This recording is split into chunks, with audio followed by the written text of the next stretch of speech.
nhớ chồng tận đó trâu ít chồng phía sau đời nhớ trâu sau quá sau chuồn là thia nú nọ cứ ủi yếm muốn đi từ trên nèo cứ trong xia và tất cả mua lúc sẽ hở tất cả lần chín này sẽ đời nhớ trâu sau quá sau chuồn là thia nú nọ cứ ủi yếm muốn đi từ cứ tất cả là một ba tàu ý ra ninh ninh lê tiệt sự sinh nhớ trong tập bé hay ninh mong dù muốn cho là cho tập bé sẽ đời tông luôn nhớ trâu sau quá sau chuồn là một lý imệp lia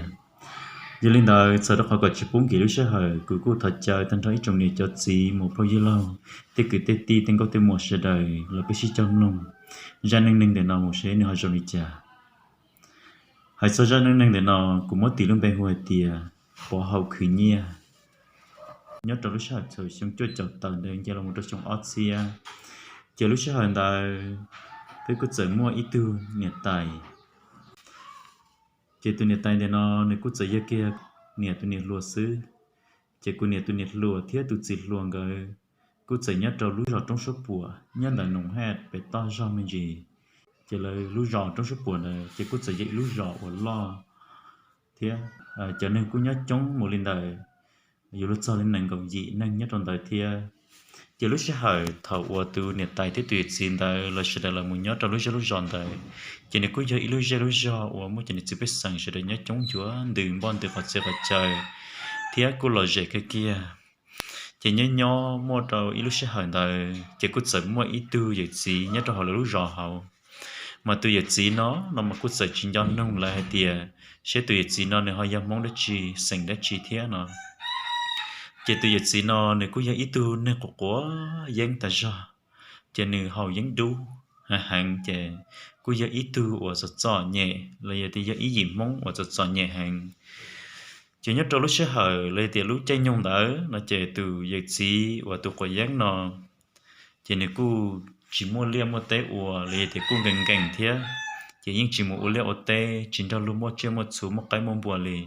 chỉ nên nấu nhau học chế học giang một lò lò tại lịch sử như lên đời nhớ trong lúc sẽ hỏi rất nấu chỉ nên nhau học chế chỉ học giang chỉ là một số trong giảm hoàn tu chỉ nếu cô tự mồm triển nó nhớ trong lúc chơi hoàn tu xứ giờ món tôi nó mà nếu พิ่งhỏi một món luôn tê tên nhà cá chi nhờ đi nhờ tàu là gì để luôn tê tên nhà cây cho là tuấn nó là cho là quan niệm tiêu xứ nên chỉ nếu พิ่งủa linh đời là thì พิ่งmù nhiên nhiên là tu là quan niệm tu linh đời tàn lì giờ là cuốn tiền tàu tàu giàu nhớ được thầu thơ giờ là tiền tàu là cú chịu anh nhớ cú chủ thế cú tưởng nếu mình chỉ xứ thì cú chủ lại thế chỉ một quan tàu thiên tàu tôi được tất cả nó chỉ này gì nhất trò hậu lúc trò hậu chỉ là cú chân để thiên để là nó tàu giàu chỉ dạy thế dạy rồi ta là cú được cái dạy rồi được thế chỉ uo thế uo chỉ tất cả nó là cú sợ dạy chỉ tàu bảo lại chỉ là cú chỉ chế nửa ta sao chỉ là phân chế thì ôi chả chỉ một cứ nó cứ hậu nửa họ phân là một nhiều lô thu xứ lô tê là những cứ thế thì mà ô tàu lên là xứ ôi chạy dù từ mua tờ mua khăn chắc không mua sự tết sự chờ thế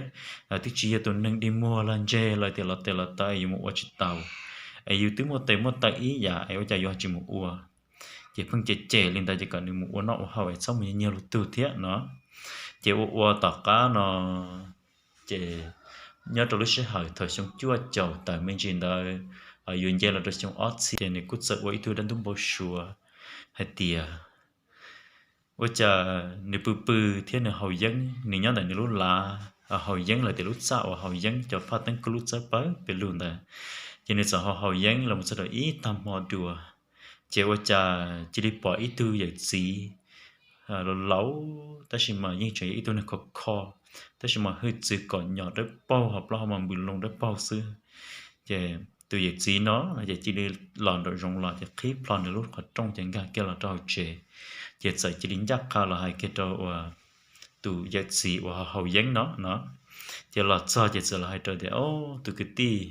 cũng bỏ có sọ nhẹ hàng chỉ cho linh tới có sợ là cũng cho có một cái họ bộ pen được có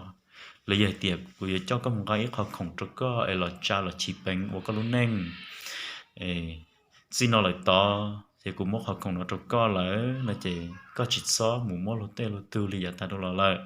ấy có yêu chuột là một khứ ấy có thể liền mua nó mua hậu thông tế sự chơi thia thì giờ cũng chỉ thành đầu lúc rồi nó chỉ bỏ có giờ ít thu chọn nhẹ đôn đài chỉ giờ lên đời của yêu mốt của học không nó trâu co nữa giờ lên đời có sợ là của cho con mông ca nên chỉ ta xin đời chỉ tùy xin đời nên thì đi sợ cái đời này lúc chơi chỉ nên thì sợ đời lúc chơi chỉ nên chỉ đi cho tụ tỷ chữ là giờ tiền tụ đã sinh tết sinh chơi tụ là ông bố chúa đó nên ta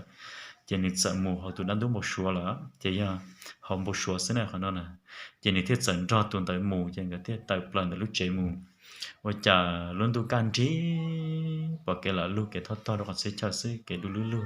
cho tụ tới mù chỉ chọn chỉ phân loại tụ này cá chỉ phân mù mù cái thả chỉ thả chỉ mù mù chẳng cái chậm cho được bọn trả là lúc cá giò kia và lúc cá giò và là nhóm tại nó dạng từ lúc trong số buồn rồi nè chỉ muốn cho được bọn đã cá giò chỉ và chả cho được trả chỉ cho những chắc khá trong đã lúc họ sầu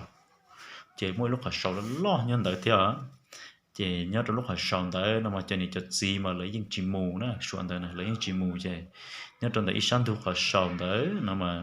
chỉ mua ít không má nó lo làm bọ tôi sát tị và lúc ít sáng mình nhộn bắt chỗ và chặt chùa xe nhận chùa li chú chế như là đi nữa sao chỉ chỗ mỗi cho nên má thằng tàu làm bọ được sáng này chuẩn tới chỉ để ra tới nó mà tên năng những chim một giò này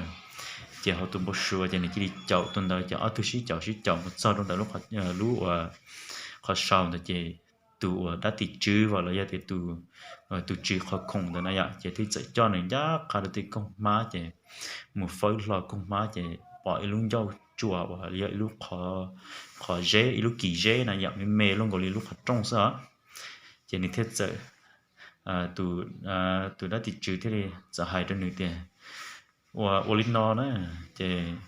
có mù nó lại to con cá lúc hạt chua nó nè chỉ con cá nó lại to chỉ đấy to đó chỉ có một sao to chỉ mua và chỉ mua khó khủng nhất to chỉ có một cá khăn đó là cha cái lúc neng chỉ xin nó lại toàn đây chỉ có sáu mù mua lột tên lột tu sáu mù tu sa tu nhiều lại sau là ôi tu nên chỉ chia là khi nó họ thông test sự chơi cái lúc neng thì đi rong chỉ có chỉ chia là chỉ xin nó sau chỉ có tao cũng giải không nó lại chỉ có lúc neng rong nữa chỉ sợ hai linh đời chỉ nên tí đi chợ mù chỉ còn đời chỉ tụ tí chữ đời chỉ tí linh rèn đời lúc trong kho lại chỉ nên tí đi chợ gà kia đời lúc họ trong đời họ chỉ ôi chả bó kể sự vậy lúc bắt chuối lúc họ chua xứ nó chỉ nên chợ gà kia đời đó họ chỉ ôi lúc họ chua nó lo không vào vùng đời lúc bắt to lại chỉ nên mù do tận đây sự chỉ chợ bò kia và lúc bắt dễ sợ sưu thắt trong ý là lúc trong phát chua là thì giống như lúc bắt trồng bùa này nhá cái sở ý là lúc bắt trồng bùa thì ít ý là lúc già nè nhớ tao tao mà giờ lúc bắt chết đất ở giờ giờ tốt chúa ở trong nhà cho xi măng này nhá thì khó ít thông trong người lúc già nhớ tao thì kia sở lúc cầu thông và bắt chết tốt chúa đấy là chỉ chẳng mỗi lúc bỏ nhớ sở nó này chỉ mỗi lúc pa bắt chết đủ đủ lúc pa bắt chết mà tia từ trong mà trong người lúc pa nó mỏ nó tụ lên đấy nhớ tao đấy sở lúc cầu bắt chết tốt chúa nó lon đấy chỉ lúc pa bắt chết tới sở chỉ mua và ít lúc bỏ hậu nhớ cho sợ chỉ lúc bỏ này mà lúc chú mà thông qua lúc cái trời mà lo cho lúc cái và cho cái pan đến lúc này nó chỉ nhớ trong đời chỉ mới thu tư cụ tông này nhớ cho sợ lúc bỏ hậu sợ thiết chỉ nên bỏ khăn đời chỉ nên thiết sợ mới tụt tóa ta chỉ nên sợ nó là thì đi tiền nó là này ở chả mua nó là với tung bộ sôi trong nó này xì mù shop mua nó chỉ này thì sợ chẳng sợ này lúc chặt chỉ khó nói mà giờ thằng này tính nó là nè tính nó họ tụi đánh tú là tiền họ tụi đánh tú là chỉ này thì tao một trời tụi một số sẽ có một tránh nữa chỉ này sợ chẳng là chỉ thì xa để chả làm bầu sữa trong này nó để bây giờ mua tiếng xa cả mua tiếng slow là chỉ một sẽ có mua nên chỉ này thì chẳng khỏi đầu khẩu lon lúc tấn nhẹ thì tao kia đâu đội dùng chỉ tao tấn chỉ tao kể tôi mua lên đó chỉ toàn mà ta tỏ sẽ hỏi lịch những để bé mong mùi lúc đó một căn tuần rồi chỉ nên tại tôi kể tôi một trận gạo cho liệu họ tôi đang tụi sủa này tôi muốn ổn định đấy nó chỉ nên muốn chỉ cho tôi bận trả lúc cái giò cái đạo cái giò đó lúc họ sầu chỉ nên thiên giác khai đầu lúc họ sầu chỉ một cho lúc họ sầu háo là chỉ nên chỉ được tí sát cho chùa tí chỉ cứ chạy mua อีกงมาเราลอกคือเราชัดชัดจวตีลีตุ่มบชวดเทียเนาะเจนิยาคำว่าไฟเกกงมาแต่นะว่าจะมวยลูกขจัวเลยหายเทียเทียเลยเอาตุ่มบชวดเทียเจนิเทียแต่ตั้งเนี่ยเจนกาเกตลูกขจัวเนี่ยมูเจนมูจะจ่อเกตต่อลูกขจัวมูจ่อต่อได้ยอดสิเจโอ้ปอกเกลมัวติเตียจะลีตุ่มบชวดเจนิใช้เขาเจ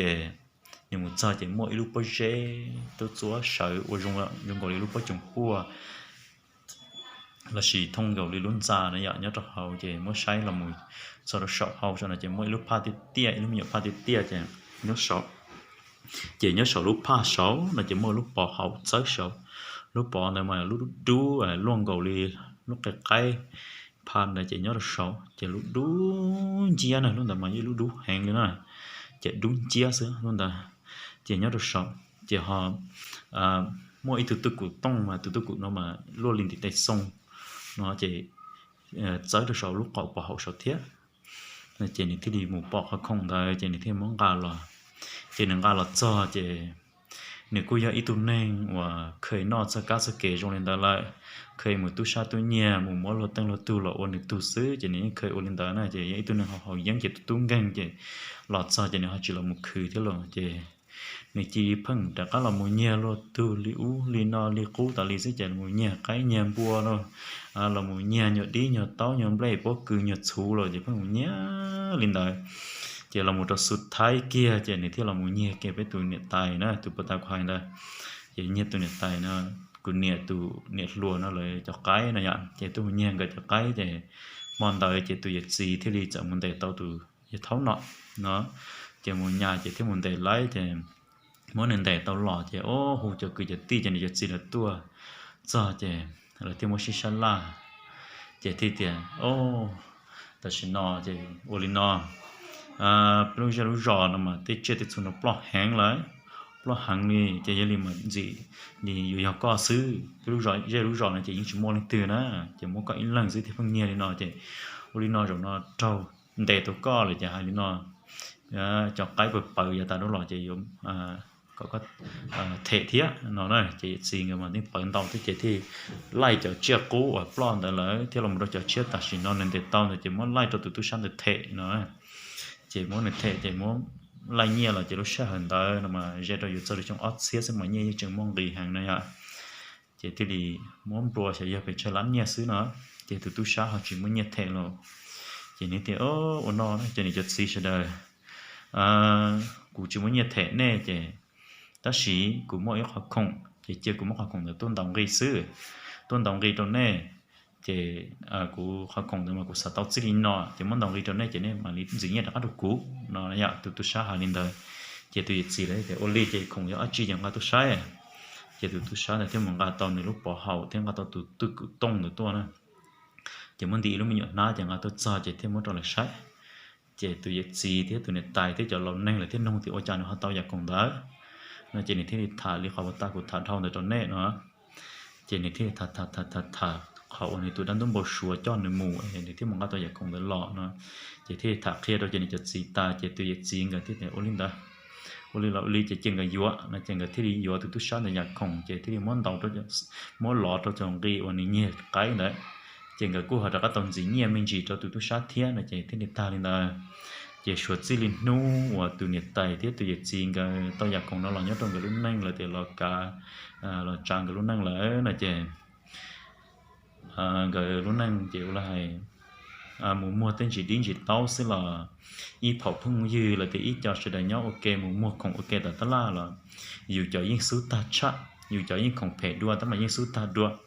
thế dù cho không những tao đua là chó tức là mua chỉ cho những số ta ổn định luôn đi dù những lọt chế là mà luôn những chỉ tao lò lì nữa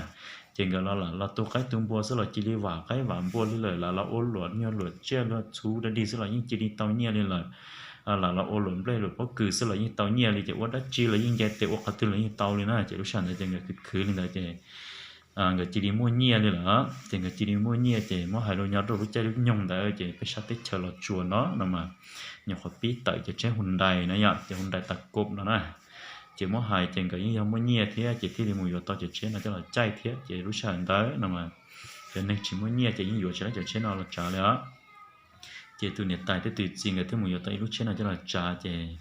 tàu ý nhờ lúc trồng tàu tất cả sư chế trong phòng chỉ mua thì chế tụi nhiệt gì nó nếu cứ chạy chế lì là một ô lúa sạo chạy một đồ sáng nhớ là giờ trà số còn mà có chỉ chuột tránh là chế cũng làm một thằng li nó chạy tiền hay giao thế chỉ giao là cứ giặt gì但thôi cho nên giặt gì thế là thì tụi chịu nhớ là cho nên là thế nó chế tụi nhiệt gì nó chế đi tàu ô lúa một đồ sáng nhớ là chế lời nên nhớ là muốn để tàu vậy chỉ là thế thì mua về chỉ cho thì mua tùy gì nó tốt lại nó chỉ tàu cá thầu mua tùy gì nó tốt lại nó chỉ chỉ này gì sẽ là cú cú xì tụi này tài thế chỉ là thế thì giờ mua tụi này tài nó lấy cái tụi này luôn nó gì là một đôi tụi cứ ta xì nó kia chỉ lúc sáng đây là tụi cứ đây là cú tới tụi mua chỉ chơi rong thế chỉ là phải muốn dính bá vừa nó đi thế chỉ xong rồi lúc năng chỉ chơi tranh thế rồi chỉ tụi này tài trên trái tụi gì đó cho chỉ trên trái tụi gì chia đó cho chỉ tụi này tài nó chỉ thế thì chẳng cả có khổng ở lúc bỏ hậu thế tụi cụ nó chỉ cho tôi cho cụ này để cụ gì người khởi chia ấy muốn chẳng chê in đủ toàn để cho ấy dài tiền nút từ tụi gì lấy tiền cái tụi gì lột chia nó mang bể lấy tiền thông tế sự trao lại nó chỉ người mà đã toan gà nó chỉ thì nên gà giặc khổng ở tôi cho cụ này để cụ gì người khởi chia chỉ thằng gà tuôn đó nó chỉ biết chấm nhảy dầu chỉ thích lì bỏ nó nè chỉ này thích gì người mới cho nó bé sai chỉ hai kia nó lùi chưa ra vậy cụ chỉ những tao tuột cái tề mới cho nó sai tuột cái này tề rồi rong cho cái đời rồi xí tề dùng nhảy dầu thằng này có nhảy thích chỉ cho ta lúc sáng đó chỉ dùng nhảy dầu chỉ dùng nhảy thích chỉ cho ta lúc bỏ nữa chỉ lúc bỏ nó mà chụp pít set nó mà nỉ giờ lúc bỏ lúc đu gì á xứ mà thông vào lúc cái chợ thế anh để chợ khăn để cứ khăn anh để chợ lúc cái nó này chỉ giờ lúc bỏ hậu nó mà có mấy cho là tuổi kia nhất rồi có lúc chơi tê là thì có lúc xí tê là có mấy số phở đu chứ có mấy số phở chứ xong cho là một so lúc bỏ hũ này vậy chỉ có một số phở thì nó cho là một so lúc bỏ hũ tàn cho chỉ có một lúc bỏ nó cho có lúc xí tê sẽ chỉ tiếp lên chỉ lý ý là thì xứ chỉ con chân trong lúc bỏ hậu nó chỉ này chỉ đi chia đê nó vậy chỉ này chỉ đi chia đê hậu lúc bỏ tôi chỉ rong cầu lý có lúc học lia là vậy thì có lúc trên môn ấy thầu có vào lúc xa ấy cho chặt cú ấy này cho phơi chết lên là nó con chỉ lúc phơi mà chia nó mẹ chỉ lo rồi chỉ lúc đây chỉ lo mà này chia lúc sao này chia nó tao thúc lại lúc bỏ hậu này nè mà chia toán từ sinh thở thúc lại liền chỉ đi chia cho bỏ chỉ lúc này chia cho đây thì nếu mà cho phơi tại họ lúc bỏ này tua này ạ chỉ tại mẹ chỉ tại cho lo rồi chỉ linh từ xíu lúc đây chỉ cho cái đó có lúc xịt tay nữa chỉ linh từ linh đạo lý đó có lúc xịt tay chỉ tiếp lên cho có lúc các tàu tệ nó chỉ như chủ có lúc xịt tay chỉ chủ tàu lý nhau có mình tàu tệ đây lại nữa chỉ lúc bỏ nó mà những một tia là họ cũng thả nó nè chỉ tàu cá đời lò chín tệ tàu cá nó chỉ tùy gì nữa cũng tàu cá lò rong thế mang bể sự thế sự chơi lại chỉ tùy tài cái thế tùy gì người cũng tàu cá tàu tông cá lúc bỏ nó mù trong cái lúc chơi gì năng thì những nhóm tàu cá nó chẳng cáiที่họ mua lúc bỏ họ nó mua là nè mà mua cho ít cái tí nhớ cho sao mình khôn nhớ cho cái sao sinh khoan đó nó chỉ cũng mua một đó lại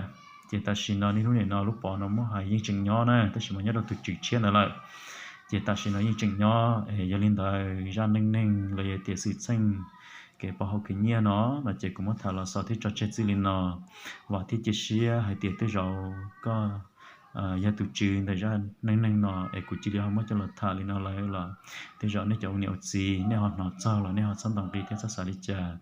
thì cha linh đời là và thì chỉ sẽ thì ít trong này chợt gì sẽ là nhớ tôi số số chừa lại thì thông báo rồi lúc ăn đúng đời nó giờ thằng nên nói ra nên nó lại nếu họ sẵn chạy thì sắp bao đầu chắc là nó là nên hùng giác khá tôi được cụ xưa là những tàu đấy ấy còn mà lịch bia thì hay cả cha thiên giờ chắc là nó này là giờ hai tiền nên sản chỉ cái tụi chị nên sản đó tụi chị ở lúc bỏ nó thả là cụ tôi dành nhiều cho nên muốn chi thì cho tàu này chỉ giờ lên đại tháo cho nên tàu rồi trong này chợt gì sẽ đời nên chẳng cần nên lúc sẽ hơi giảm một tiền chi cho là tìm lòng của muốn thì tụi chị neo tận tụi này là thì giờ lên đại tháo cho ta